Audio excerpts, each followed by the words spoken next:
فكرة جديدة قد تكون علاجا شافيا لأصحاب مرض الحنين إلى الوطن، ألا وهي رؤية علم بلادهم في المهجر. مبتكر الفكرة شاب التقيناه عن طريق الصدفة في ضواحي ديترويت، حيث كان يقود دراجته النارية التي أخذت شكل العلم العراقي وكأنه مرفرفا في الأرجاء. شدنا الفضول للتعرف عليه، وهو حسام الركابي الذي ترك العراق مرغما بسبب نظام الطاغية المقبور عن عمر يناهز 13 عاما، وبقيت الذكريات مغروسة في قلبه وعقله. حسام الركابي، أهلا وسهلا بك ويانا على قناة الاتجاه الفضائية، ونرحب بك طبعا أجمل ترحيب على فكرتك الحلوة. بداية حسام، أريد أسألك مين طرأت هاي الفكرة؟ وشون بدأت؟ وشون وصلنا لهاي النتيجة؟ والله أنا حلمي كان يعني أمتلك ماطور من كنت صغير بالعراق.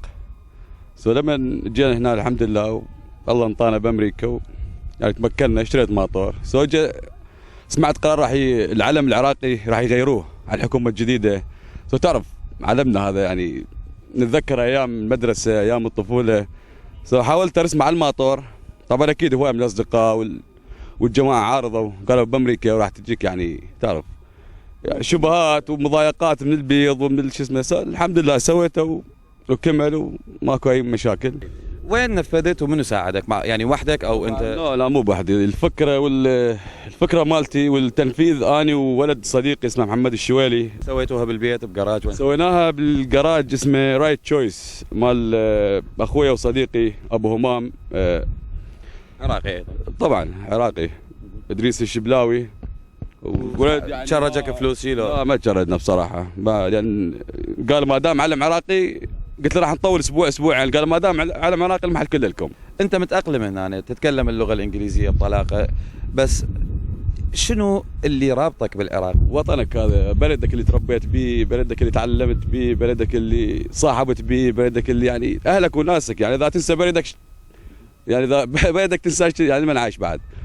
يعني صحيح عشنا بامريكا ووفرتنا كل شيء، بس تبقى يعني يبقى بلدك بدمك، يعني يبقى بلدك بقلبك. انا اذا اشوفك خاط على ايدك، يعني هو يسموه تاتو، بس هو يعني خط عربي وطبعا مخطوط بطريقه جميله ومحكمه.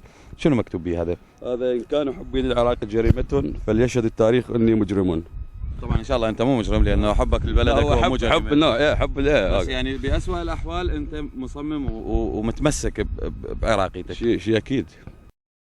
لم يكتفي حسام بالدراجة النارية لاستحالة قيادتها في الظروف الجوية السيئة وفي الأماكن الجبلية، فتطورت الفكرة لتحويل سيارته المرسيدس إلى نسخة أخرى من العلم العراقي.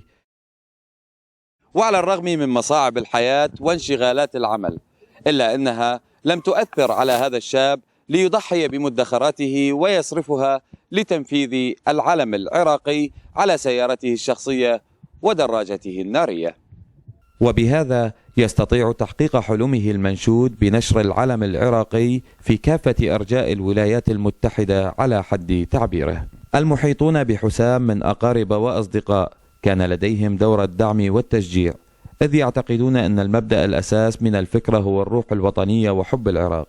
لم لا، وهو صاحب الامتياز، إذ لم يسبق لأحد من قبله بنشر علم بلاده بهذه الطريقة.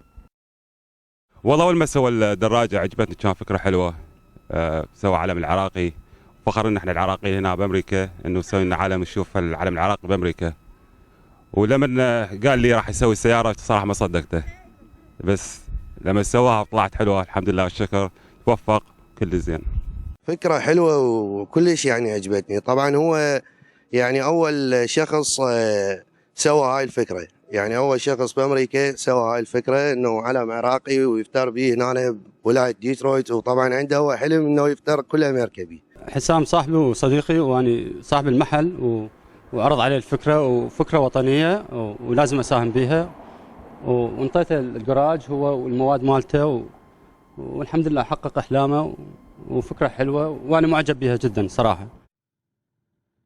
لكل منا طريقته الخاصة للتعبير عن حبه للوطن، ولكن قد يكون الشعر الأكثر تحريكا للمشاعر في أغلب الأحيان. في القلب أم في حدقات العيون، أضمك يا كل الدنا يا عراق. هكذا قد يصف العراقي المغترب حبه لبلده، ولكن حسام لم يكتفي بهذا القدر، بل مضى قدما لينشر رمز الأمة العراقية في بلاد المهجر عن طريق رسمه العلم العراقي على دراجته النارية وسيارته أيضا. مصطفى العبدلي، قناة الاتجاه الفضائية، ديترويت.